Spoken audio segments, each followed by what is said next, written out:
Sentencia del 29 de julio de 2020.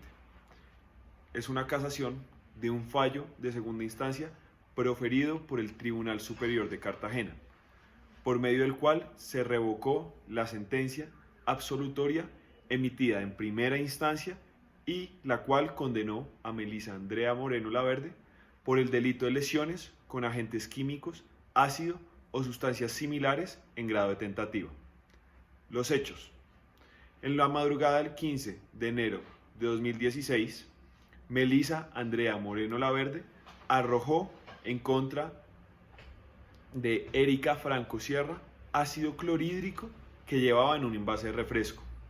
Sin embargo, Melissa no alcanzó a cumplir su cometido, pues Erika alcanzó a reaccionar y esquivó el líquido lanzado.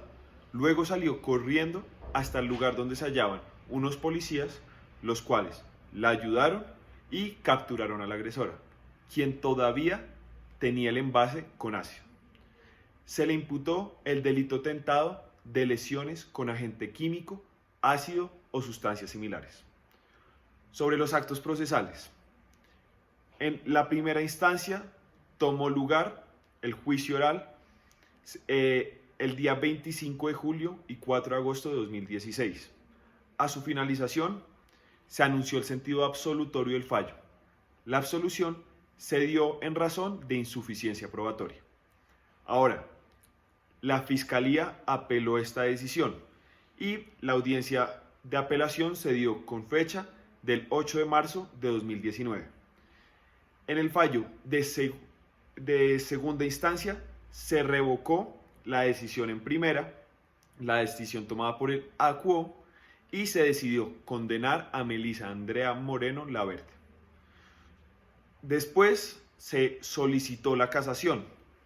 El defensor de la acusada y condenada solicitó la casación del fallo de segunda instancia. La demanda de casación giró en torno a qué. Para el efecto, luego de reseñar algunos aspectos generales respecto del delito tentado y su demostración, destaca el defensor cómo los actos preparatorios no hacen parte del iter criminis y en consecuencia no son objeto de persecución penal. Después, afirma que el medio no era idóneo. Hizo referencia a lo que en la doctrina se denomina tentativa inidónea, dada la distancia que separaba a la acusada de la afectada, aunque después acota que no se ha configurado el elemento de la intención de cometer el delito. Sobre las consideraciones en concreto de la Corte. Primero, parten de la base que no hay duda de cómo sucedieron los hechos.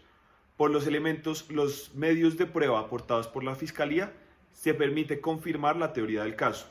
Estos elementos fueron el testimonio de los policías y la prueba de laboratorio que confirmó el tipo de sustancia. Sobre el delito, ¿qué precisiones se hacen? Si bien el tipo penal en estudio puede asumirse novedoso, es cierto que la conducta no lo es, pues simplemente antes de la introducción del artículo 116A en el Código Penal,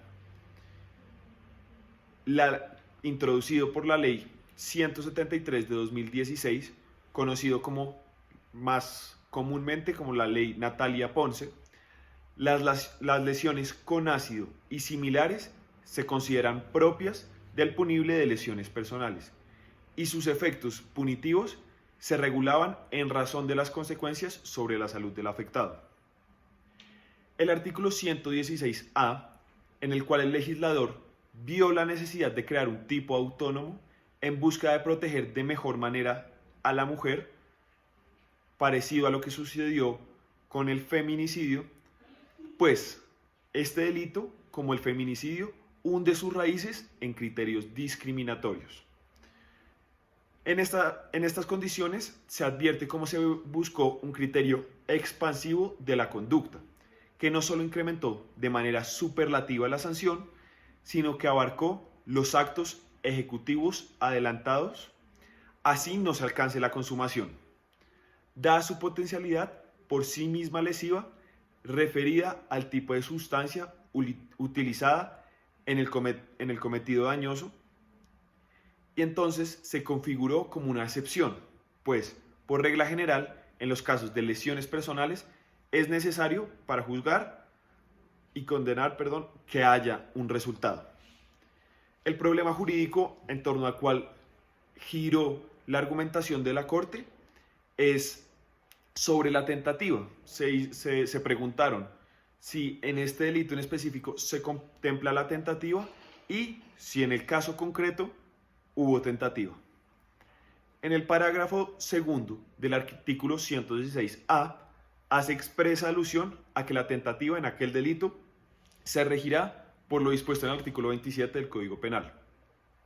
En otras palabras, la norma penal castiga con sanción atenuada los casos en los que se inicia la ejecución del hecho a través de actos idóneos e inequívocamente dirigidos a su consumación, pero estos no se producen por circunstancias ajenas a la voluntad del agente. Es preciso anotar que la tentativa solo aplica a lo establecido en el primer inciso del delito, pues lo previsto en su segundo párrafo requiere que se haya consumado un resultado. El segundo párrafo reza lo siguiente: cuando la conducta cause deformidad o daño permanente, pérdida parcial o total, funcional o anatómica.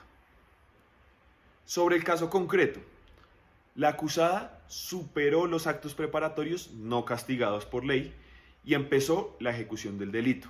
¿Cómo? Sacando el envase y arrojando el líquido.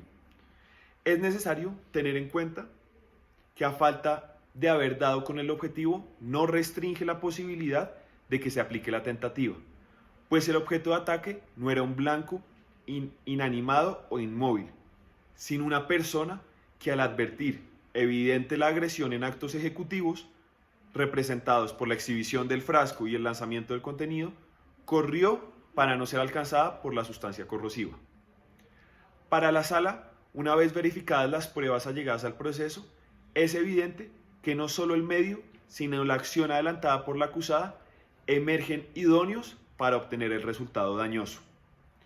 Los uniformados confirman que las actividades de lanzar el líquido e inmediatamente emprender la carrera por la potencial afectada sucedieron de manera coetánea, verificando que la distancia era mínima entre ellas dos, y esto crea la posibilidad de que el daño era real.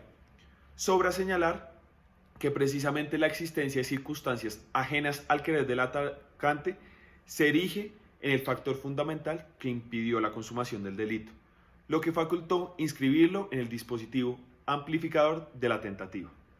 La Corte dice sobre el tribunal lo siguiente: ejecutó el delito objeto de acusación con absoluta responsabilidad penal, razón suficiente para que deba confirmarse el fallo proferido por el ATQUEM.